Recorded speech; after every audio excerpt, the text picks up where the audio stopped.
മറ പാലിക്കാൻ ഇഷ്ടപ്പെടുന്നു. സയ്യിദുന ആദം അലൈഹിസ്സലാം നിരോധിക്കപ്പെട്ട പഴം ഭക്ഷിച്ചപ്പോഴേ, അത് ആപ്പിളാണോ മുന്തിരിയാണോ അതൊന്നും നമുക്കറിയില്ല, നമ്മുടെ ശരീരത്തിൽ അതിന് പേര് പറഞ്ഞിട്ടില്ല, ഒരു മംനുആയ ചെയ്യരുത് എന്ന് പറഞ്ഞ്, അടുക്കരുത് എന്ന് പറഞ്ഞ ഒരു വൃക്ഷത്തിൽ നിന്ന് സയ്യിദുന ആദം അലൈഹിസ്സലാം ഹവ്വാ ബീവിയും നമ്മുടെ ഉമ്മയും ഉപ്പയും ഭക്ഷണം കഴിച്ചു, അല്ലെങ്കിൽ അതിന്റെ അരികത്തേക്ക് ചെന്നു. ഓക്കെ, എന്ത് സംഭവിച്ചു? അവരുടെ വസ്ത്രം അവരിന്ന് അഴിഞ്ഞുപോയി.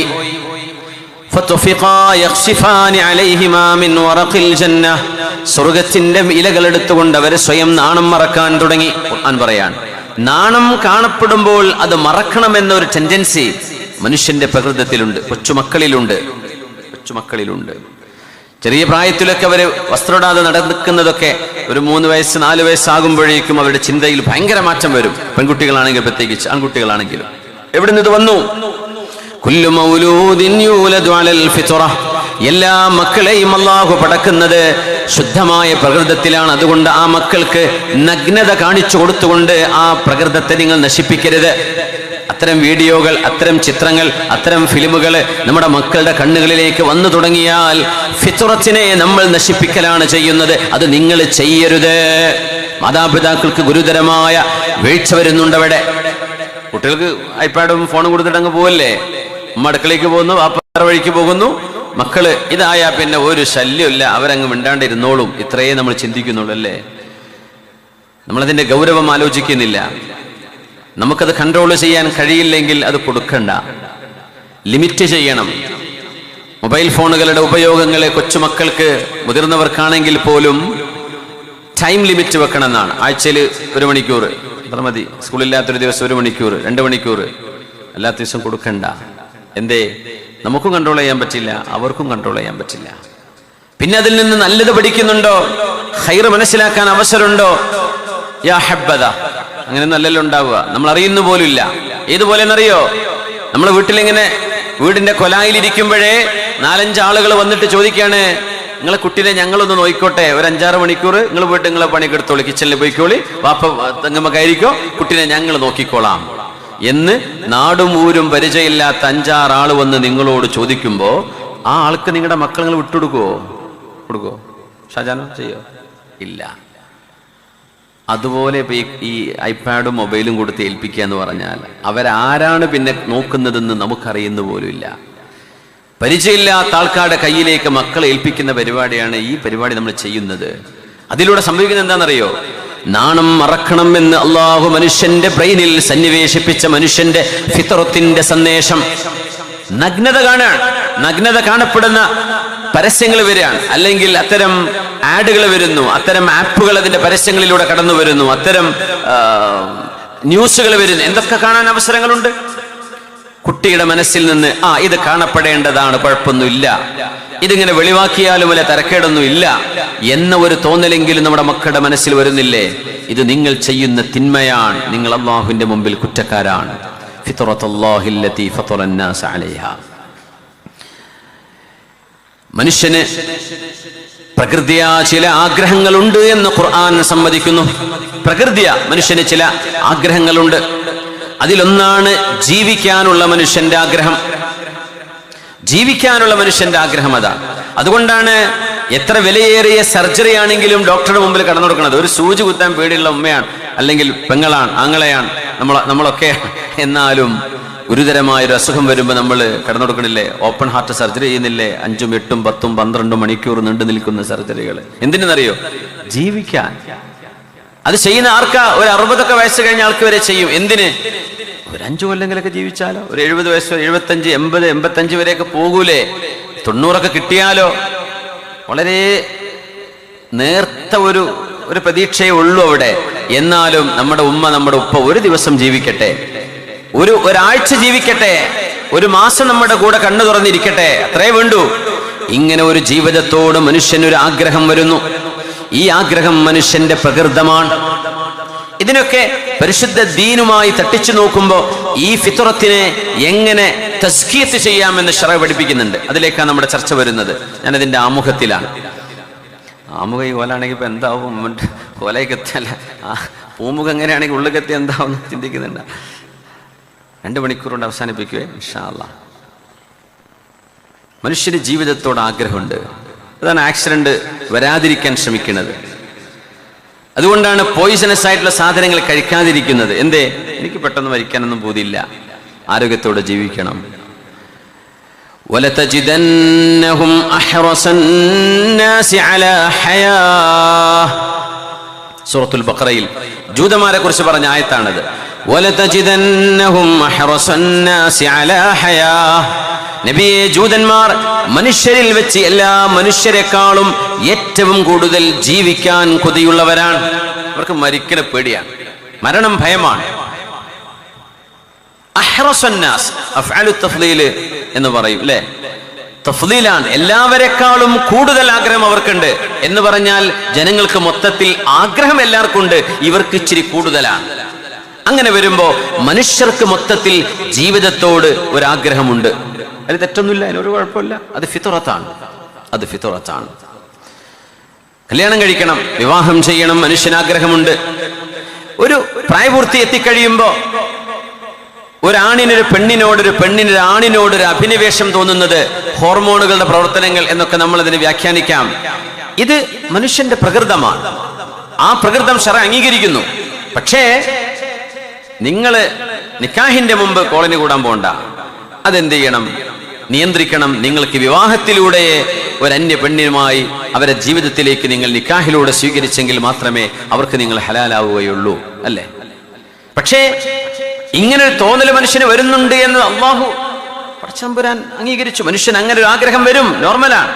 ആഗ്രഹത്തെ നിയന്ത്രിക്കണം എന്നാ പറയാ. زين للناس حب الشهوات من النساء والبنين والقناطير المقنطرة من الذهب والفضة والخيل المسومة والأنعام والحرث ذلك متاع الحياة الدنيا. എന്തൊരു മനോഹരമായ ആശയം. സുയ്യിന ലിന്നാസ്, ജനങ്ങൾക്ക് ഭംഗിയുള്ളതാണ്, ജനങ്ങൾക്ക് ഇഷ്ടമാണ് ഹുബ്ബുശ്ശഹവാത്ത്, ശരീരത്തിന്റെ ആഗ്രഹങ്ങളെ പിന്തുടരുന്നു നടക്കുന്നത് മനുഷ്യർക്ക് സ്വമേധയാ ഇഷ്ടമുള്ള കാര്യമാണ്. ഒരു മ്യൂസിക് കൺസേർട്ട് നടക്കുകയാണെന്ന് സങ്കല്പിക്കുക. ഇവിടെ ഒരു റഫീ നൈറ്റോ അല്ലെങ്കിൽ എ ആർ റഹ്മാൻ വരിക എന്നൊക്കെ പറഞ്ഞാൽ അവിടെ മലപ്പുറക്കാകെ ബ്ലോക്ക് ആവൂലേ? എന്തേ? ഷഹവാത്ത് ആഗ്രഹിക്കുന്ന ആളുകൾ മുഴുവൻ അവിടെ വരും. എല്ലാവരും എത്തും, സ്ഥലം ഉണ്ടാവില്ല. ഇവിടുന്ന് ഇത് MSP ഗ്രൗണ്ടിൽ പോകേണ്ടി വരും മിനിമം. ഇവിടുന്ന് ആൾ ഉൾക്കൊള്ളാൻ. എന്തേ? ഷഹവാത്ത് മനുഷ്യന്റെ ഒരു പ്രശ്നമാണ്, ശരീരത്തിന്റെ ആഗ്രഹം. അത് മ്യൂസിക്കോ ഡാൻസോ അല്ല, എന്ത് പരിപാടിയാവട്ടെ, ശരീരത്തിന് ആഗ്രഹമുള്ളത് ഇത് മനുഷ്യന്റെ പ്രകൃതമാണ്. മിനന്നിസാ, പെണ്ണുങ്ങളോട് മനുഷ്യന് അഭിനിവേശമുണ്ട്. അതിനാ കണ്ണ് നിയന്ത്രിക്കണം എന്ന് പറഞ്ഞ അവിടെ. വൽബനീന, മക്കളെ വേണം, മക്കളുണ്ടാവണം എന്ന് മനുഷ്യന് ആഗ്രഹമുണ്ട്. ചിലരെങ്കിലും പറയും ഞങ്ങൾക്ക് കുട്ടികളൊന്നും വേണ്ട, കല്യാണം തന്നെ വേണ്ട എന്നൊക്കെ ആദ്യം പറയും, പിന്നെ പെടും. പിന്നെ വല്ലെങ്കിൽ വാപ്പ കല്യാണം ഉണ്ടായിക്കോളിട്ടോ, കുഴപ്പമില്ല. ഇപ്പൊ വലിയൊരു ഡേഞ്ചർ എന്താന്ന് വെച്ചാല്, പഠിക്കുകയാണ് എന്ന ഒരൊറ്റ കാരണം പറഞ്ഞ് വിവാഹം പെൺകുട്ടികളെ നീട്ടിക്കൊണ്ടുപോകുന്നുണ്ട്. പഠിച്ചു കഴിഞ്ഞാൽ പിന്നെ പറയും ഇതിപ്പോ സർട്ടിഫിക്കറ്റ് അടുക്കളയിൽ കൊണ്ടേ വെക്കാൻ പറ്റില്ല, ജോലിക്ക് പോകണ്ടേ, അപ്പൊ 2 കൊല്ലം ജോലിക്ക് പോട്ടെ. എന്നിട്ട് പറയും എനിക്ക് ഇന്ന ഷർത്തും പുറത്ത് ഒത്ത് പുതിയാപ്പിളിനെ കിട്ടണം. ആ ഷർത്തും പുറത്ത് ഒത്ത് വരുമ്പോഴത്തേനും നോക്ക് വയസ്സ് 40 ആവും. അങ്ങനെ ജീവിതത്തിന്റെ വലിയൊരു സൗഭാഗ്യത്തിന് വിശുദ്ധ നബിതങ്ങൾ എന്റെ ചര്യയാണ്, എന്റെ സുന്നത്താണ്, നിങ്ങൾ വിവാഹിതരാകണം എന്ന് പറഞ്ഞതിന് നമ്മൾ പല ഉടായിപ്പും പറഞ്ഞിട്ട് എന്ത് ചെയ്യും? അത് നഷ്ടപ്പെടുത്തി കളയും. ചെറുപ്പക്കാരും അങ്ങനെ പറയും, ഗൾഫിലൊക്കെ പോട്ടെ, വണ്ടി വാഹനമൊക്കെ വേണ്ടേ, സ്വന്തമായിട്ട് കാലിൽ നിൽക്കണ്ടേ. അങ്ങനെയൊന്നും പറഞ്ഞിട്ടില്ല. നിങ്ങൾക്ക് മഹർ കൊടുക്കാനും ഒരു പെണ്ണിനെ സംരക്ഷണം ചെയ്യാനും നിങ്ങൾക്ക് സൗകര്യമുണ്ടോ? മനിസ്തതാഅ മിൻകുമുൽ ബാഅത ഫല്യതസവ്വജ്, വിവാഹിതരാകാൻ കഴിയുന്ന ആളുകൾ, നിങ്ങൾക്കൊരു വരുമാനം, നിങ്ങൾക്കൊരു ജോലി ചെയ്ത് നിങ്ങൾക്ക് ഒരു പെണ്ണിന് അഭയം നൽകാൻ കഴിയുന്നോ, മഹർ കൊടുക്കാൻ പറ്റുന്നുണ്ടോ, നിങ്ങൾ വിവാഹം ചെയ്തിരിക്കണം. ഫഇന്നഹു അഗല്ലു ലിൽ ബസർ, മനുഷ്യന്റെ കണ്ണിനെ ചിമ്മിപ്പിക്കാനും എന്ന് പറഞ്ഞാൽ മോശമായ ചിന്തകൾ വരാതിരിക്കുവാനും, വഅഹ്സനു ലിൽ ഫർജ്, മനുഷ്യന്റെ ഗുഹ്യസ്ഥാനം ജനനേന്ദ്രിയങ്ങളെ നിയന്ത്രിക്കുവാനും ഏറ്റവും നല്ലത് വിവാഹമാണ്. എന്തേ? മനുഷ്യന് പ്രകൃതിയ ഓപ്പോസിറ്റ് ജെൻഡറിനോട് ഒരാവേശം വരും, സ്വാഭാവികമാണ്. അതുകൊണ്ടാണ് ഒരു ഉസ്താദും ഒരു പെൺകുട്ടിയും അന്യ ഒരു ശിക്ഷയാവട്ടെ, പഠിപ്പിക്കുന്ന കുട്ടിയാണ്. എന്നാലും ഒരു ഗുരുനാഥനും ഒരു പെൺകുട്ടിയും ഒരുമിച്ച് ഒരു റൂമിൽ നിൽക്കാൻ പാടുള്ളതല്ല. വലൗ അൻ യുഖർരിഅൽ ഖുർആൻ, ആ പെൺകുട്ടിക്ക് ഇനി ഹിഫ്ള് ചെയ്ത് പഠിപ്പിച്ചു കൊടുക്കണം ഉസ്താദ് ചെയ്യുന്ന പണി. എന്നാൽ പോലും രണ്ടുപേർ മാത്രം ഒരിടത്ത് നിൽക്കുന്നത് ഹറാമാണ്. ശരീഅത്തിന്റെ നിയമമാണത്. അപ്പൊ ഉസ്താദല്ലേ, മദ്രസല്ലേ, അങ്ങനെയൊക്കെയാണ്, അതൊക്കെ ശരി തന്നെയാണ്. പക്ഷെ മനുഷ്യരാണ്. ഈ മനുഷ്യന്റെ ഫിത്രയെ ഖുർആൻ പരിഗണിക്കാൻ, അള്ളാഹുവിന്റെ റസൂല് പരിഗണിക്കാൻ. നിങ്ങൾ ആ ഫിത്രത്തിനെ നശിപ്പിക്കരുത്. അവിടെ ഒരു ശുദ്ധ പ്രകൃതമുണ്ട്, ആ പ്രകൃതത്തെ നിങ്ങൾ നശിപ്പിച്ചു കളയരുത്.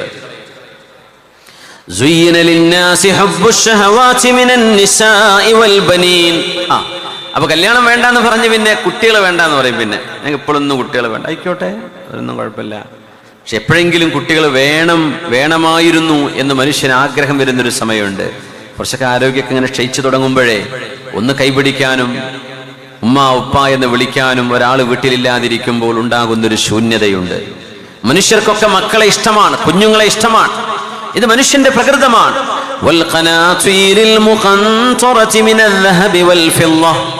സ്വർണവും വെള്ളിയും ആഭരണങ്ങളും പൈസയും കാശും മനുഷ്യന് ഇഷ്ടമാണ്. മനുഷ്യന്റെ പ്രകൃതത്തിലുണ്ടത്, മനുഷ്യന്റെ പ്രകൃതത്തിലുള്ളതാണ്. പൈസ വേണം, സമ്പാദ്യം വേണം, വരുമാനം വേണം, ജോലി വേണം, കച്ചവടം വേണം എന്ന് മനുഷ്യന് ആഗ്രഹമുണ്ട്. ആഗ്രഹിക്കുന്ന എല്ലാവർക്കും അത് കിട്ടുന്നില്ല എന്ന് മാത്രം. ആഗ്രഹിക്കുന്ന അത്ര കിട്ടുന്നുണ്ടാവില്ല, പക്ഷേ മനുഷ്യന്റെ പ്രകൃതത്തിൽ അതുണ്ട് എന്ന് വിശുദ്ധ ഖുർആൻ സൂറത്ത് ആലി ഇംറാൻ.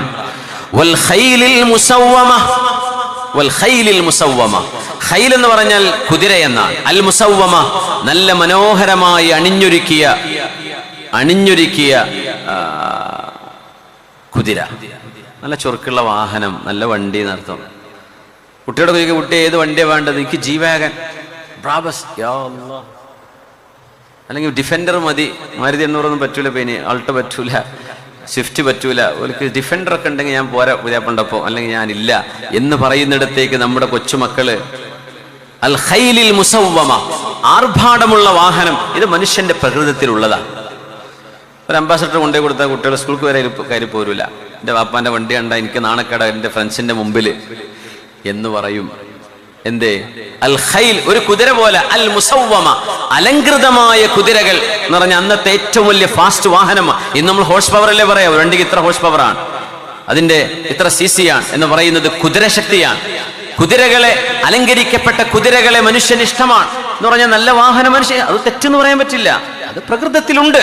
പക്ഷെ അത് എങ്ങനെ കൈകാര്യം ചെയ്യണമെന്ന് ഇനി ശറ പറഞ്ഞുതരും.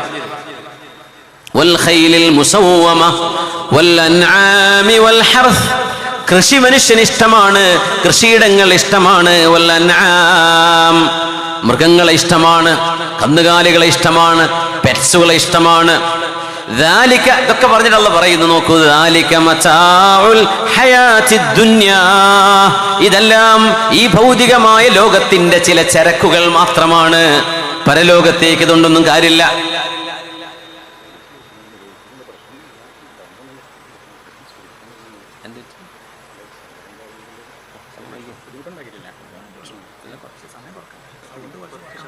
അതെ, ഓക്കെ.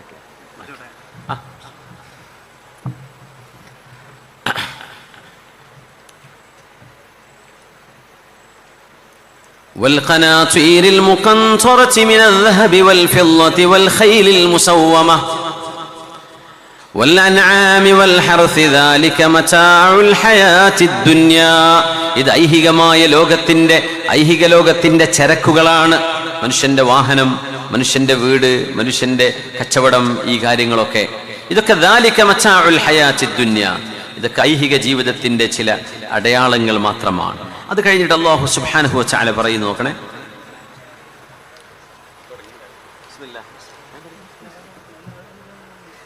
നമ്മുടെ പരിപാടിക്ക് വേണ്ടി നിങ്ങളുടെ ഒക്കെ ഒരു സഹായം ആവശ്യമുണ്ട്. എല്ലാവരും ഒന്ന് സഹകരിക്കണം. അതിലേക്ക് കഴിയുന്ന സഹായം നമ്മുടെ ബക്കറ്റുമായി നമ്മുടെ പ്രവർത്തകർ, വോളണ്ടിയേഴ്സ് വരുന്നുണ്ട്. നമ്മുടെ ഖായുടെ വളണ്ടിയർമാരെ കാണുന്നുണ്ട്. അൽഹംദുലില്ലാഹ്, എല്ലാവരും ഒന്ന് കാര്യമായിട്ടൊന്ന് സഹായിക്കണം. അള്ളാഹു ജയിപ്പിക്കട്ടെ. ഈ പരിപാടിക്ക് വലിയ ചെലവുണ്ട്, അറിയാം. മൈക്കും ലൈറ്റും സംവിധാനങ്ങളൊക്കെ ആക്കുന്നത് ഒരു ദിവസത്തെ പരിപാടിയാണ് താനും. അപ്പോൾ എല്ലാവരുടെയും സഹായം വേണം എന്ന് പ്രത്യേകം ഉണർത്തുകയാണ്. والذين هم لفروجهم حافظون إلا على أزواجهم أو ما ملكت أيمانهم.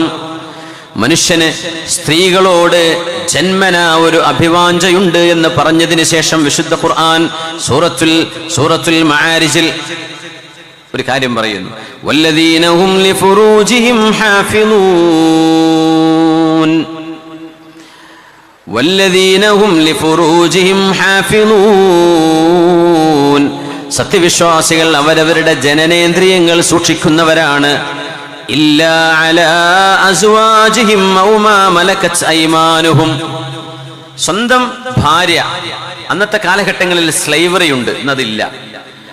ആ ഒരു സാഹചര്യത്തിൽ ഭാര്യയുമായി ശാരീരിക ബന്ധത്തിൽ ഏർപ്പെടുന്നത് അതൊരു കുറ്റമല്ല. ഒരാൾക്ക് ചിലപ്പോൾ വെറുതെ തോന്നിയേക്കാം, അതൊക്കെ അപ്പൊ പറ്റുമോ? അള്ളാഹു പറയാ, ആ ചിന്തയ്ക്ക് അവിടെ സ്ഥാനമില്ല. അത് മനുഷ്യ പ്രകൃതത്തിൽ അള്ളാഹു വെച്ചതാണ്. ചിലർ ഭയങ്കരമായി സീരിയസ് ആയി ജീവിക്കുന്ന ആൾക്കാരുണ്ടാവും. ഒരു മനുഷ്യനോട് ചിരിക്കാതെ മുഴുവൻ സമയവും വായനയും എഴുത്തും ചിന്തയും അങ്ങനെയൊക്കെ. അപ്പൊ അവർക്ക് ഇതൊക്കെ വേണം, എനിക്കിപ്പോ കല്യാണം വേണം, അതൊക്കെ ഒരു നല്ല കാര്യമാണോ? നിങ്ങളുടെ ഭാര്യയെ നിങ്ങൾ സമീപിക്കുന്നതിൽ നിങ്ങൾക്ക് വിരോധമില്ല. ഇല്ലാ അലാ അസ്വാജിഹിം ഔ മാ മലകത് അയ്മാനുഹും. എന്നിട്ട് പറയാ ഫഇന്നഹും ഗൈറു മലൂമീൻ. അവർ ആക്ഷേപിക്കപ്പെടുന്നവരല്ല. ഭാര്യയുടെ കൂടെ ജീവിക്കണം, അവളുടെ കൂടെ കിടക്കണം, അവളുടെ കൂടെ ശയിക്കണം എന്നൊരു മനുഷ്യന് ആഗ്രഹമുണ്ടെങ്കിൽ ഭാര്യ ഹലാലായവളല്ലേ. അങ്ങനത്തെ ഒരു പെണ്ണിന്റെ കൂടെ ശയിക്കുക എന്നത് മോശമൊന്നുമല്ല. ഗൈറു മലൂമീൻ, അതിനൊന്നും കുഴപ്പമില്ല. നിങ്ങൾ അത് വഴിമാറിപ്പോകുന്നിടത്താണ് പ്രശ്നം എന്ന് അല്ലാഹു തആല പഠിപ്പിക്കുകയാണ്. ഫഇന്നഹും ഗൈറു മലൂമീൻ. ഭാര്യ ഭർത്തൃ ബന്ധം ഭയങ്കരമായ ബന്ധമാണ്. വജഅൽനാ ലഹും അസ്വാജൻ വദുർരിയ്യ. സൂറത്തുർ റഅദ്. അല്ലാഹു നിങ്ങൾക്ക് ആണുങ്ങൾക്ക് ഭാര്യമാരെയും പെണ്ണുങ്ങൾക്ക് ഭർത്താക്കന്മാരെയും തന്നുവല്ലോ. അസ്വാജ് ഇണയെന്നാണ്. ഈ ഇണ എന്ന് പറഞ്ഞ പ്രയോഗം ഒരു ഭയങ്കര പ്രയോഗമാണ്. ഭാര്യ എന്ന് പറഞ്ഞാൽ ഭരിക്കപ്പെടുന്നവൾ എന്നാണ് മലയാളത്തിൽ അതിനർത്ഥം. അറബിയില് സൗജ് എന്ന് പറഞ്ഞാൽ ഇണയാണ്. ഒരു കാര്യത്തിൽ ഇടപെടുന്ന ഒരേ അധികാരമുള്ള രണ്ടുപേർ, അവർ രണ്ടുപേർക്കും പറയുന്ന വാക്കാണ് സൗജ്. മലയാളത്തിൽ അത് ഒരാൾ ഭരിക്കാനും ഒരാൾ ഭരിക്കപ്പെടാനും എന്നൊരു ചിന്ത നമ്മുടെ ഭാഷയിലൂടെ തന്നെ കടന്നു വരുന്നുണ്ട്, നമ്മളറിയാതെ. ശറഅ് അതിലും ഒരുപാട് ഉന്നതമായ രീതിയിലാണ് ഭാര്യ ഭർത്തൃ ബന്ധത്തെ കണ്ടത്, അല്ലേ? നബി സല്ലല്ലാഹു അലൈഹി വസല്ലം തങ്ങളുടെ ഭാര്യയുടെ സഹോദരി ഹംന ബിൻതു ജഹ്ഷ് റളിയല്ലാഹു അൻഹ, സൈനബ് ബിൻതു ജഹ്ഷ് റളിയല്ലാഹു അൻഹയുടെ സഹോദരി. മഹാന്മാരായ ചരിത്ര പണ്ഡിതന്മാർ, മഹാനായ ഇബ്നു മാജ അവരുടെ സുനനിൽ ഈ സംഭവം ഉദ്ധരിച്ചു. അവരുടെ ഭർത്താവായിരുന്നു മുസ്അബ് ഇബ്നു ഉമൈർ റളിയല്ലാഹു അൻഹു. മുസ്അബ് ഇബ്നു ഉമൈർ എന്നവരെ ഹംന ബീവിയുടെ ഭർത്താവാണ്. മുസ്അബ് റളിയല്ലാഹു അൻഹു ഫഖുതില മുസ്അബുൻ ഫീ ഉഹുദിൻ ഷഹീദാ. അല്ലാഹുവിന്റെ മാർഗ്ഗത്തിൽ രക്തസാക്ഷിയായി മുസ്അബ് ഇബ്നു ഉമൈർ എന്നവർ ഷഹീദാവുന്നു. മുസ്അബ് ഇബ്നു ഉമൈർ എന്നവർ ഷഹീദായപ്പോ ഹംന ബിൻതു ജഹ്ഷ് റളിയല്ലാഹു അൻഹയോട്, ഹംന ബീവിയോട് പറഞ്ഞു, അതേ യുദ്ധത്തിൽ ഷഹീദായിട്ടുണ്ട് അവരുടെ സഹോദരൻ അബ്ദുല്ലാഹ് ഇബ്നു ജഹ്ഷ് റളിയല്ലാഹു അൻഹു. അബ്ദുല്ലാഹ് ഇബ്നു ജഹ്ഷ് എന്നവർ ഉഹദിലെ ഷഹീദാണ്. ആരുടെ സഹോദരനാണ്? ഹംന ബീവിയുടെ സഹോദരനാണ്. ഹംന ബീവി ആരാ? നബിയുടെ ഭാര്യ സൈനബ് ബീവി, സൈനബ് ബിൻതു ജഹ്ഷ് എന്നവരുടെ സഹോദരിയാണ്. അപ്പോ ഹംന ബീവിയോട് പറഞ്ഞു, ഹംന ഖുതില അഖൂക്, നിങ്ങളുടെ സഹോദരനായ അബ്ദുല്ലാഹ് ഇബ്നു ജഹ്ഷ് റളിയല്ലാഹു അൻഹു ഉഹദിലെ ഷഹീദായിരിക്കുന്നു. ഇത് പറഞ്ഞപ്പോൾ ബീവി പറഞ്ഞു, ഇന്നാ ലില്ലാഹി വ ഇന്നാ ഇലൈഹി റാജിഊൻ. മരണം കേൾക്കുമ്പോൾ പറയുന്ന വാക്കുകളാണത്. അല്ലാഹുവേ, ഞങ്ങളെല്ലാം നിനക്കുള്ളവർ, ഞങ്ങൾ നിന്നിലേക്ക് യാത്രയാകുന്നവർ. ഇന്നാ ലില്ലാഹ്, ഞങ്ങളെല്ലാം അല്ലാഹുവിനുള്ളവരാണ്. വ ഇന്നാ ഇലൈഹി റാജിഊൻ, ഖബറിലേക്ക് നീങ്ങാൻ ഊഴം കാത്തിരിക്കുന്നവരാണ് ഞങ്ങളൊക്കെ റബ്ബേ എന്ന് ഓരോ മരണം കേൾക്കുമ്പോഴും നമ്മൾ പറയണം. അടുത്ത ഊഴം നമ്മുടേതാണോ? നമ്മുടേതാവാം. ഹംന ബീവി റളിയല്ലാഹു അൻഹയോട് ഭർത്താവ് മരിച്ചു എന്ന് പറഞ്ഞപ്പോ, അല്ല, ആങ്ങള മരിച്ചു, സഹോദരൻ മരിച്ചു, ഷഹീദായി എന്ന് പറഞ്ഞപ്പോ ഇന്നാ ലില്ലാഹി എന്ന് പറഞ്ഞു. അപ്പോഴാണ് ബീവിയോട് പറയുന്നത്, ഖുതില സൗജുകി മുസ്അബ് ഇബ്നു ഉമൈർ. ഹംന, നിങ്ങളുടെ ഭർത്താവ് മുസ്അബ് ഇബ്നു ഉമൈർ റളിയല്ലാഹു അൻഹു ഷഹീദാണ്, ഉഹദിലെ ഷഹീദാണ്. ആങ്ങള പോയി, സഹോദരന്റെ കൂടെ നിങ്ങളുടെ ഭർത്താവും ഷഹീദാണ് കേട്ടോ എന്ന് പറഞ്ഞപ്പോ ഫബഖത് വവൽവലത്, നിലവിളിച്ച് കരഞ്ഞിട്ടുണ്ട് ഹംന റളിയല്ലാഹു അൻഹാ. ബീവി പറഞ്ഞു, ആ ഹുസ്നാ, എന്റെ സങ്കടമേ, എന്റെ ദുഃഖമേ എന്ന് പറഞ്ഞ് ഹംന ബീവി റളിയല്ലാഹു അൻഹ പൊട്ടിക്കരഞ്ഞു. ആങ്ങളെ മരിച്ചപ്പോ അങ്ങനെ പറഞ്ഞു കരഞ്ഞില്ല. ആങ്ങളെ മരിച്ചപ്പോ എന്ത് പറഞ്ഞു? ഇന്നാ ലില്ലാഹി വ ഇന്നാ ഇലൈഹി റാജിഊൻ. നോക്കണം, നിക്കാഹിലൂടെ വിവാഹത്തിലേക്ക് കടന്നു വരുമ്പോ ആ പെണ്ണിനെ സംബന്ധിച്ചിടത്തോളം ആ പെണ്ണിന് ഏറ്റവും കടപ്പാടുള്ള വാപ്പയുണ്ട്, ആങ്ങളയുണ്ട്, എളാപ്പയുണ്ട്, മൂത്താപ്പയുണ്ട്, ഭർത്താവുണ്ട്, അനുജനുണ്ട്, ജ്യേഷ്ഠനുണ്ട്. ഈ ആളുകളെല്ലാം ഉണ്ടായിരിക്കെ ഒരു ഭാര്യയ്ക്ക് ഏറ്റവും കടപ്പെട്ടവരാരാണ് നബിയെ എന്ന് നബി തങ്ങളോട് ചോദിച്ചപ്പോ ഒരു പെണ്ണിന് ഏറ്റവും കടപ്പെട്ടത് അവിടെ വാപ്പയും എളാപ്പയും മൂത്താപ്പയും അമ്മാവനും സ്വന്തം ഒരുപക്ഷെ ഒരിക്കൽ കല്യാണം കഴിഞ്ഞു പോയിട്ട് മക്കളുണ്ടെങ്കിൽ അതിൽ ആൺമക്കളുണ്ടാകാം, പെൺമക്കളുണ്ടാകാം. ഈ മക്കളെക്കാളും ഭർത്താവിനേക്കാളും വീട്ടുകാരെക്കാളുമൊക്കെ ഒരു പെണ്ണിനോട് കടപ്പെട്ടത് സൗജുഹാ, ആ പെണ്ണിന്റെ ഭർത്താവാണ് അവൾക്ക് കടപ്പെട്ടത്. അപ്പൊ ചോദിച്ചു, നബിയെ, ഭർത്താവിന് കടപ്പെട്ടവരാരാണ്?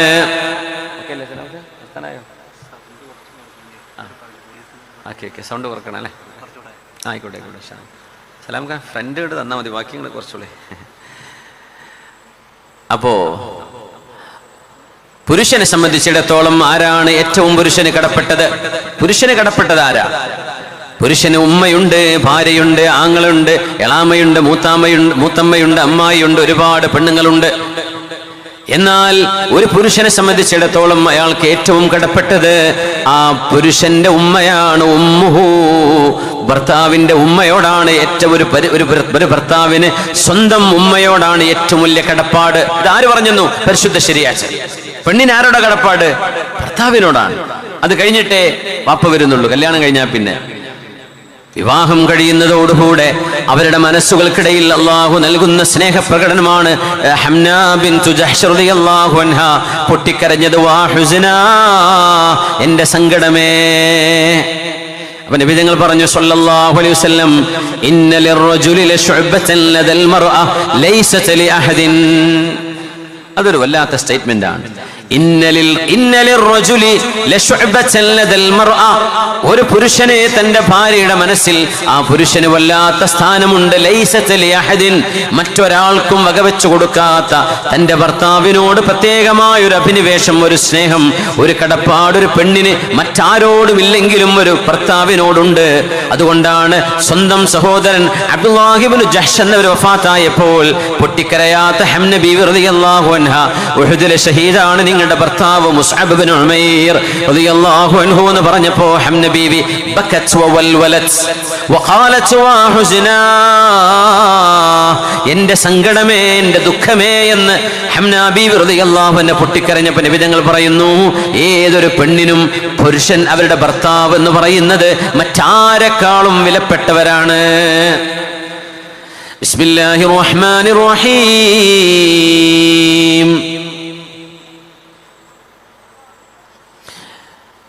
وجعل بينكم مودة ورحمة إن في ذلك لآيات لقوم يتفكرون ومن آياته أن خلق لكم من أنفسكم أزواجا لتسكنوا إليها وجعل بينكم مودة ورحمة.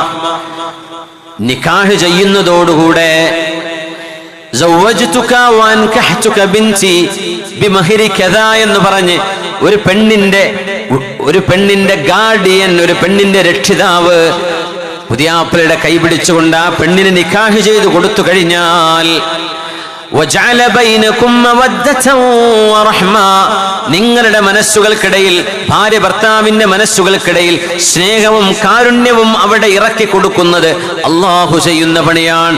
ഇതിൽ അള്ളാഹുവിന്റെ ദൃഷ്ടാന്തമുണ്ട്. ലിഖൗമി യതഫക്കറൂൻ, ചിന്തിക്കുന്നവർക്ക് ദൃഷ്ടാന്തമുണ്ട്. ഇത് അള്ളാഹു ചെയ്യുന്നൊരു പണിയാണ്.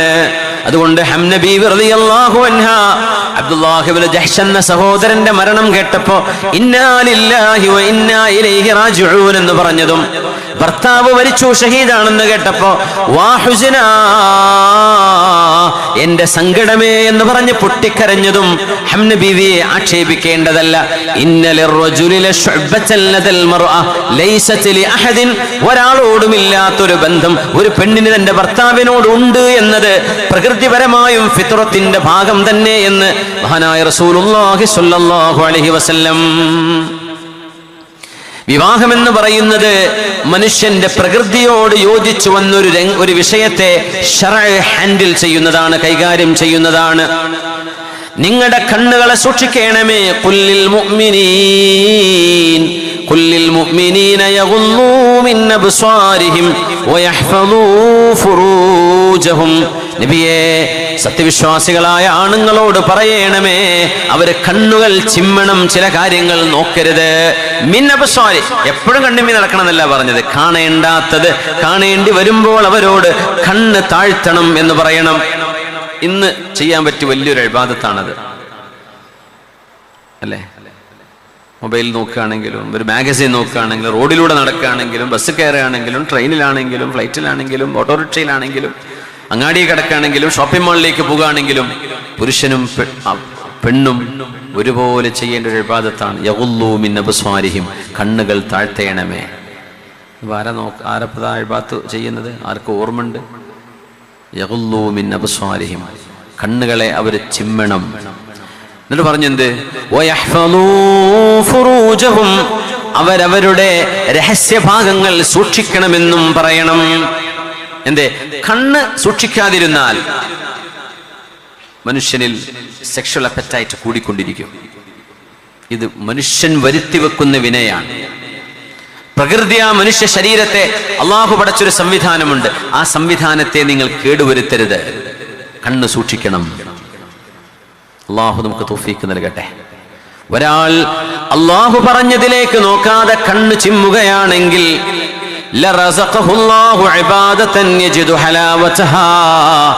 ആനന്ദമുള്ള ഒരു ഇബാദത്ത് അല്ലാഹു അതിന് പകരം നൽകും. കണ്ണുകൊണ്ട് നോക്കിയാൽ ആനന്ദമല്ലേ കിട്ടുന്നത്? ഒരു ഹറാമല്ലേ കാണുന്നത്? ഹറാമിലൂടെയുള്ള ആസ്വാദനമല്ലേ? അതിന് പകരം അള്ളാഹുവിന് ചെയ്യുന്നൊരു ഇബാദത്തിന്റെ ആനന്ദം അള്ളാഹു നിങ്ങൾക്ക് പകരം തരും എന്ന് മഹാനായ റസൂലുള്ളാഹി സ്വല്ലല്ലാഹു അലൈഹി വസല്ലം. നിസ്കാരത്തിനൊക്കെ ഭയങ്കര രസമായിരിക്കും. ഖുർആൻ കേൾക്കാൻ ആഗ്രഹം, ഓതാൻ ആഗ്രഹം, സമയമില്ല, എന്നാലും കേൾക്കട്ടെ. സ്വലാത്തും ദിക്റും ചൊല്ലാൻ നാവ് കൊതിക്കുകയാണ്, നമ്മുടെ ചുണ്ടുകൾ കൊതിക്കുകയാണ് ദിക്റ് ചൊല്ലാൻ വേണ്ടി. എന്തേ? ഒരാനന്ദം. എവിടുന്ന് കിട്ടിയെന്നറിയോ? റോഡിലൂടെ പോകുമ്പോൾ ഇങ്ങനെ വായ നോക്കാത്ത മനുഷ്യനാണ്. റോഡിലൂടെ പോകുമ്പോൾ സ്വന്തം മൊബൈൽ ഫോൺ ഉപയോഗിക്കുമ്പോൾ, കമ്പ്യൂട്ടർ ഉപയോഗിക്കുമ്പോൾ, ഡിവൈസുകൾ ഉപയോഗിക്കുമ്പോൾ ഹറാമായ പിക്ചറുകളോ മറ്റോ വന്നു പോകുമ്പോൾ അതിനെ സ്വൈപ്പ് ചെയ്ത് കളയുന്ന ആളാണ്. ആ മനുഷ്യന് ഇങ്ങനൊരു ആനന്ദം കിട്ടുമെന്ന് പുണ്യ നബി റസൂലുള്ളാഹി സ്വല്ലല്ലാഹു അലൈഹി വസല്ലം. ആണും പെണ്ണും, പെണ്ണുങ്ങളെ ഹിജാബൊക്കെ ഇട്ട് കണ്ണ് മാത്രം കണ്ട് സർവ്വ മനുഷ്യരെ നോക്കി കിടക്കുന്ന പെണ്ണുങ്ങളുണ്ട്. അങ്ങനെ ചെയ്യരുത്. എന്താ കാര്യം? എന്നെ കാണണ്ട, ഞാൻ അങ്ങോട്ട് മൊത്തം നോക്കി എല്ലാ ഹിസ്റ്ററി, എല്ലാ കഥ പോലെടുത്തുണ്ടാവും, എല്ലാവരെയും കണ്ടിട്ടുണ്ടാവും. അതിനല്ലല്ലോ അത്. കണ്ണുകൾ ചിമ്മണം, നിങ്ങളുടെ ഗുഹ്യസ്ഥാനങ്ങളെ സൂക്ഷിക്കണം എന്ന് മഹാനായ റസൂലുള്ളാഹി സ്വല്ലല്ലാഹു അലൈഹി വസല്ലം. മനുഷ്യന്റെ ശരീരത്തിലുള്ള വൈകാരികമായ ചിന്തകളെ നിയന്ത്രിക്കുവാൻ ശറഅ് ഇടപെടുകയാണ്. ശറഅ് ഇടപെടുന്നത് ഈ ചിന്തകളെ പരിപോഷിപ്പിച്ചുകൊണ്ട് അള്ളാഹുവിലേക്ക് മനുഷ്യന്റെ റൂഹമായ ഒരു ആത്മീയ യാത്ര നടത്താൻ നമ്മളെ സഹായിക്കുകയാണ്. നമ്മൾ ഭൂമിയിൽ ജീവിക്കുമ്പോൾ ഈ ശരീരത്തിന്റെ അകത്താണ്.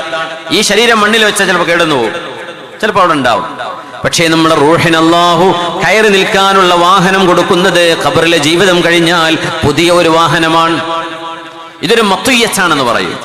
ഈ മത്വയ്യത്ത് ഒരിട്ട് പോകും. കണ്ടല്ലോ, കുറച്ചു നേരം ബസ്സിൽ പോയി പിന്നെ ട്രെയിനിൽ കയറി പോകില്ല, നമ്മൾ പോകും. ആദ്യൊരു വാഹനത്തിൽ പോകും, പിന്നെ ആ വാഹനം ഇട്ടിട്ട് വേറെ വണ്ടി കയറി പോകും. എന്ന പോലെ ആഖിറത്തിലേക്ക് പോകുന്നത് വേറെ ഒരു വാഹനത്തിലാണ്. ഇത് ദുന്യാവിൽ നടക്കാനുള്ള വാഹനമാണ്. ഈ വാഹനത്തിന് ചില പ്രശ്നങ്ങളുണ്ട്. ഈ വാഹനം എപ്പോഴും കേടുവരുന്നതാണ്. ഹറാമ് നോക്കണം, കേൾക്കണം, കാണണം, പറയണം, ചിന്തിക്കണം. ഫേസ്ബുക്കിലൊന്ന് ടൈപ്പ് ചെയ്ത് വിടണം. നാലാളെ ചീത്ത പറഞ്ഞെങ്കിൽ കുറച്ച് ആൾക്കാരെ കുതിര കയറിയാൽ സമാധാനം, ഉറക്കം വരുള്ളൂ. അങ്ങനത്തെ എത്ര മനുഷ്യന്മാരുണ്ടെന്നാ പോയി ഷാറായിട്ട് കിടന്നുറങ്ങും. ആരൊക്കെയോ തിന്നിട്ട് കൊത്തി വലിച്ചിട്ടാ പോയി കിടന്നുറങ്ങുക. അത് സമാധാനം, അത് ഭയങ്കര രസമാണ്. ചില ആൾക്കാർക്ക് ഭയങ്കര ഇഷ്ടമാണ് അത്. നാളെ കുറ്റം പറയാം, എന്തെങ്കിലും കുറ്റം കിട്ടാണ്ടോ എന്ന് നോക്കി നടക്കുക. സുബ്ഹാന ജല്ല ജലാലു. മനുഷ്യന്റെ ചില പ്രകൃതങ്ങളെ വിശുദ്ധമായ ഖുർആൻ ഇടപെട്ട് നന്നാക്കുകയാണ്. നിങ്ങളുടെ ഈ ശരീരം, ഈ ശരീരത്തിൽ കിടക്കുന്ന റൂഹിന് കിട്ടേണ്ട ഒരു ഭക്ഷണമുണ്ട്, റൂഹിന് കിട്ടേണ്ട വെളിച്ചമുണ്ട്. ആ വെളിച്ചം കിട്ടണമെങ്കിൽ അള്ളാഹു നിങ്ങൾക്ക് തന്ന ഫിത്രത്തിലേക്ക് നിങ്ങളുടെ റൂഹിനെ ചേർത്ത് വെക്കണം, പരിശുദ്ധിയിലേക്ക് വരണം. ജന്മനാ നിങ്ങൾക്ക് അല്ലാഹു ശരീരത്തിൽ തന്ന ചില ആഗ്രഹങ്ങൾ ഉണ്ടാകാം, ആ ആഗ്രഹങ്ങളെ നിയന്ത്രിക്കേണ്ടതുണ്ട്. അപ്പോഴാണ് ആത്മാവ് പരിശുദ്ധിയിലേക്ക് വരുന്നത്. യാ മഅ്ശറ ശബാബ് മൻ ഇസ്തതാഅ മിൻകുമുൽ ബാഅത ഫല്യതസവ്വജ്. അതുകൊണ്ടാണ് ചെറുപ്പക്കാരെ കാണുമ്പോൾ അല്ലാഹുവിന്റെ റസൂൽ ചോദിക്കുന്നത്, ചെറുപ്പക്കാരെ, നിങ്ങളിൽ ആർക്കൊക്കെയാണോ വിവാഹം ചെയ്യാൻ കഴിയുന്നത്, നിങ്ങൾ വിവാഹിതരാകണം, നിങ്ങളുടെ ശരീരം വ്യഭിചാരത്തിലേക്ക് പോകാതിരിക്കാൻ. ജുലൈബീബ് റളിയല്ലാഹു അൻഹു നബിയുടെ മുമ്പിലേക്ക് വന്നപ്പോ ഹബീബ് ചോദിച്ചുവല്ലോ, ജുലൈബീബേ, നിങ്ങൾ വിവാഹിതനാണോ? ഇല്ല നബിയേ. വമയുസവ്വിജുനി വഅന ദമീം. ആര് നബിയെ എനിക്ക് കല്യാണം കഴിച്ചു തരാൻ? ഞാൻ കാണാൻ തീരെ കോലമില്ലാത്ത കറുത്ത വർഗക്കാരനും മുഖത്ത് കുഴികളും മുഴകളുമുള്ള എനിക്ക് ആര് ഏത് മക്കളെ കെട്ടിച്ചു തരും നബിയെ മദീനയിൽ? എനിക്ക് ബുദ്ധിയുണ്ടോ? അത് കിട്ടുമോ നബിയെ? ഞാനത് ആഗ്രഹിച്ചിട്ട് കാര്യമുണ്ടോ? ആ ചെറുപ്പക്കാരന്റെ മനസ്സിന് സമാധാനം നൽകിക്കൊണ്ട് പുണ്യ നബി എന്താ പറഞ്ഞത്? ജുലൈബീബേ ഉസൗവിജുക, നിങ്ങൾക്ക് ഞാനൊരു പെണ്ണിനെ ഏർപ്പാടാക്കി തരും. അൻസ്വാരികളിൽപ്പെട്ട ഒരു പെണ്ണിന്റെ ഭർത്താവ് മരണപ്പെട്ട് ഇദ്ദ കഴിഞ്ഞിരിക്കുകയാണെന്ന് നബി ഞങ്ങൾക്കറിയാം. ആ പെൺകുട്ടിയെ വിവാഹാലോചന നടത്തി ജുലൈബീബ് റളിയല്ലാഹു അൻഹുവിന് വേണ്ടി ഹബീബായ നബി തങ്ങള്. ആ ചരിത്രം നമ്മൾ കേട്ടിട്ടുണ്ടായിരിക്കും, പറഞ്ഞത് പല വാതിലും കേട്ടിട്ടുണ്ടായിരിക്കും. ഉമ്മി വാപ്പയോട് ചെന്ന് ചോദിച്ചു. നബി ഞങ്ങൾ പറഞ്ഞു, നിങ്ങൾ വാപ്പയോട് ആ പെണ്ണിന്റെ വീട്ടുകാരോട് കല്യാണം കഴിച്ചു തരാൻ പറയണേ, ഞാൻ റസൂലുള്ളാഹി തങ്ങൾ പറഞ്ഞു വിട്ടതാണെന്ന് പറഞ്ഞാൽ മതി. അപ്പൊ വാപ്പയോട് ജുലൈബീബ് റളിയല്ലാഹു അൻഹു, നിങ്ങള് ഇന്നാലിന്റെ പെണ്ണിന്റെ വാപ്പയല്ലേ? അതെ. നിങ്ങളുടെ പെണ്ണിനൊരു പുതിയ ആപ്പിളെ അല്ലാഹുവിന്റെ റസൂൽ ഏർപ്പാടാക്കിയിട്ടുണ്ട്. അതെയോ? നിഅമ വദാക്. ആ ഒരു പുതിയ ആപ്പിള ആരായിരിക്കും? എന്നാൽ എനിക്ക് 100% സന്തോഷമാണ്. അത് ഞാൻ തന്നെയാണ് കേട്ടോ. ജുലൈബീബോ, നീയോ? എന്നാ പിന്നെ എന്റെ ഭാര്യയോട് ചോദിക്കട്ടെ. അങ്ങനെ ഉണ്ട്, വീട്ടിലെ അധികാരം പെണ്ണിന്റെ കൈ കൊടുത്ത കുറെ ഭർത്താക്കന്മാരുണ്ടാവും. അവർക്ക് ഒരു ഭാര്യന്റെ റോളയോട് ഉണ്ടാവുള്ളൂ, ഒക്കെ ഭരണം പെണ്ണിന്റെ കയ്യിലായിരിക്കും. അപ്പോ ഭാര്യയോട് ഇയാൾ ഇതേ ഡയലോഗ് പറഞ്ഞു, അല്ലാഹുവിന്റെ റസൂൽ പ്രപ്പോസൽ കൊണ്ടുവന്നിട്ടുണ്ടടി, എന്ത് വേണം? അതിനിപ്പോ എന്താ ആലോചിക്കാന്? ജുലൈബീബാണല്ലോ. ജുലൈബീബോ? ഏയ്, നമ്മളെ കുട്ടിക്കോ? വേണ്ടാതെ വേണ്ട, നമുക്ക് യോജിക്കില്ല. ഈ സംസാരം കേൾക്കുകയാണ് അൻസ്വാരിയത്തായ ആ വിധവയായി നിൽക്കുന്ന പെൺകുട്ടി. ആ പെൺകുട്ടി പുറത്തേക്ക് ഇറങ്ങി ഉമ്മയോട് ഉപ്പയോട് പറഞ്ഞു, നിങ്ങളുടെ സംസാരം ഞാൻ കേട്ടുവല്ലോ. അള്ളാഹുവിന്റെ റസൂൽ ഒരു പ്രപ്പോസൽ കൊണ്ടുവരുമ്പോ അത് വേണ്ടെന്ന് പറയാൻ മാത്രമുള്ള തന്റെ ഇടം ഉമ്മ ഉപ്പ നിങ്ങൾക്ക് എങ്ങനെ ഉണ്ടായി? വമാ കാന ലിമുഅ്മിനത്തിൻ വമാ കാന ലിമുഅ്മിനിൻ വലാ മുഅ്മിനത്തിൻ ഇദാ ഖളല്ലാഹു വറസൂലുഹു അംറൻ അൻ യകൂന ലഹുമുൽ ഖിയറതു മിൻ അംരിഹിം. അല്ലാഹുവും അവന്റെ റസൂലും ഒരു വിഷയം തീരുമാനിച്ചാൽ പിന്നെ നിങ്ങൾ അതിലേക്ക് മറ്റൊരു ഇടപെടൽ നടത്തരുതേ. അള്ളാഹുവിന്റെയും റസൂലിന്റെയും തീരുമാനം സ്വീകരിക്കണേ എന്നല്ലയോ ഖുർആൻ നമ്മളോട് പറഞ്ഞതുപ്പ. അതുകൊണ്ട് നിങ്ങൾക്ക് വേണ്ടെങ്കിൽ പോലും അള്ളാഹുവിന്റെ റസൂലിനെ അനുസരിക്കൽ എനിക്ക് നിർബന്ധമാണ്. അത് കഴിഞ്ഞാൽ മാതാപിതാക്കൾ ഹബീബായ നബി ഞങ്ങൾ കൊണ്ടുവന്ന പ്രപ്പോസല് ഞാൻ 100% സ്വീകരിച്ചിരിക്കുന്നു. ജുലൈബീബ് എനിക്ക് മതി എന്ന് പറഞ്ഞ് മഹാനായ ജുലൈബീബ് റളിയല്ലാഹു അൻഹുവിന്റെ ജീവിതത്തിലേക്ക് കടന്നു വന്നൊരു പെൺകുട്ടിയുണ്ട്. അത്ഭുതം എന്താണെന്നറിയോ? കല്യാണം കഴിഞ്ഞ ഉടനെ 1 മാസം പോലും നിന്നിട്ടില്ല ജുലൈബീബ് റളിയല്ലാഹു അൻഹു ഷഹീദായി. റളിയല്ലാഹു അൻഹു. ജുലൈബീബ് എന്നവരെ നിബിധങ്ങളാണ് തശ്രീഅ് ചെയ്തത്, ജനാസ സംസ്കരിച്ചത്. മടിയിലേക്ക് തലവെച്ചുകൊണ്ട് ജുലൈബീബ് റളിയല്ലാഹു അൻഹുവിനെ കിടത്തിയിട്ട് ആ മുഖത്തേക്ക് നോക്കി കരഞ്ഞിട്ടുണ്ട് നിബിധങ്ങൾ. എന്റെ മുമ്പിലേക്ക് വന്നപ്പോ നബിയെ, ഞാൻ വിവാഹം കഴിച്ചില്ല, എനിക്ക് ആര് വിവാഹിതരാക്കി തരും? ഏത് മക്കളെ ആര് കെട്ടിച്ചു തരും എന്ന് ചോദിച്ച ജുലൈബീബാണിത്. ആ ജുലൈബീബ് എന്നവരുടെ മുഖത്ത് നോക്കി അള്ളാഹുവിന്റെ ഹബീബ് ദുആ ചെയ്തു. ജുലൈബീബ് എന്നവരെ ഖബറിലേക്ക് വെക്കുമ്പോൾ മഹാനവറുകൾ അള്ളാഹുവിന്റെ ഹബീബായ നബി തങ്ങൾ ഖബറിൽ നിന്ന് പിറകോട്ട് മാറുന്നത് സ്വഹാബികൾ കണ്ടു. അവർ ചോദിച്ചു, നബിയെ എന്താണ് സംഭവിക്കുന്നത്? ജുലൈബീബ് റളിയല്ലാഹു അൻഹുവിന്റെ ഖബറിലേക്ക് മഹാനവറുകളെ സ്വീകരിക്കാൻ ഹൂറുൽ ഈനുകൾ മത്സരിച്ചു വരുന്നത് ഞാൻ കണ്ടപ്പോ ഞാൻ മാറി നിന്നതാണെന്ന് നബിയുനാ റസൂലുള്ളാഹ് സ്വല്ലല്ലാഹു അലൈഹി വസല്ലം ഹബീബ് ചോദിക്കും, അതസവ്വജത, വിവാഹം ചെയ്തിട്ടുണ്ടോ? ജാബിർ ഇബ്നു അബ്ദുല്ലാഹ് ഇബ്നു അംർ ഇബ്നു ഹറാം റളിയല്ലാഹു അൻഹു അള്ളാഹു നേരിട്ട് സംസാരിച്ചിട്ടുണ്ട് എന്ന് നബി തങ്ങൾ പറഞ്ഞ അബ്ദുല്ലാഹിബ്നു അംർ ഇബ്നു ഹറാം റളിയല്ലാഹു അൻഹുവിന്റെ പ്രിയപ്പെട്ട മകനാണിത്. ജാബിർ റളിയല്ലാഹു അൻഹു വഫാത്തായ ജാബിർ തങ്ങളുടെ വാപ്പ ഷഹീദായപ്പോൾ ഉഹദിലെ ഷഹീദാണ് അബ്ദുല്ലാഹി റളിയല്ലാഹു അൻഹു. നബി തങ്ങൾ ജാബിർ എന്നിവിടെ മുഖത്ത് നോക്കിയപ്പോൾ കല്യാണം കഴിച്ചതിന്റെ ചില സുഗന്ധം പൂശിയ അടയാളം ദേഹത്തുണ്ട്. ജാബിറേ, കല്യാണം കഴിഞ്ഞോ? അതേ നബിയെ, ഞാൻ വിവാഹം ചെയ്തു. അസയ്യിബൻ അം ബിക്റ, വിവാഹം ചെയ്തത് മുമ്പൊരിക്കൽ വിവാഹം ചെയ്യപ്പെട്ട വിധവയായൊരു പെണ്ണിനെയാണോ അതല്ല കന്യകയായൊരു പെണ്ണിനെയാണോ എന്ന് ചോദിച്ചു. നബി തങ്ങളോട്, നബിയേ, സയ്യിബൻ, ഒരു ഭർത്താവ് മരിച്ചുപോയൊരു പെണ്ണിനെയാണ് കല്യാണം കഴിച്ചത് നബിയേ. തങ്ങൾ ചോദിച്ചു, ജാബിറേ, ഹല്ലാ ബിക്റൻ തുലാഇബുക വതുലാഇബുഹാ, ജാബിറേ, നിങ്ങൾക്ക് ഒരു കന്യകയായ പെണ്ണിനെ എന്തുകൊണ്ട് കല്യാണം കഴിച്ചുകൂടായിരുന്നു? നിങ്ങൾക്ക് ആനന്ദിക്കാനും സന്തോഷിക്കാനും തമാശ പറയാനും കളിച്ചിരിക്കാനും ഒക്കെ പറ്റുന്നൊരു പെണ്ണിനെ എന്തുകൊണ്ട് നിങ്ങൾ തെരഞ്ഞെടുത്തില്ല എന്ന് ചോദിച്ചപ്പോൾ നബി ഞങ്ങൾ പറഞ്ഞു തങ്ങളോട്, ജാബിർ എന്നവര്, നബിയെ, ആഗ്രഹമില്ലാഞ്ഞിട്ടല്ല, പക്ഷേ എന്റെ ഉപ്പ മരണപ്പെട്ടു പോകുമ്പോൾ 9 പെങ്ങന്മാരെ 9 സഹോദരിമാരെ ഇവിടെ നിർത്തിക്കൊണ്ടാണ് പോയത്. ആ കുട്ടികളെ നോക്കേണ്ട ഉത്തരവാദിത്വം മൂത്ത മകനായ എനിക്കല്ലയോ?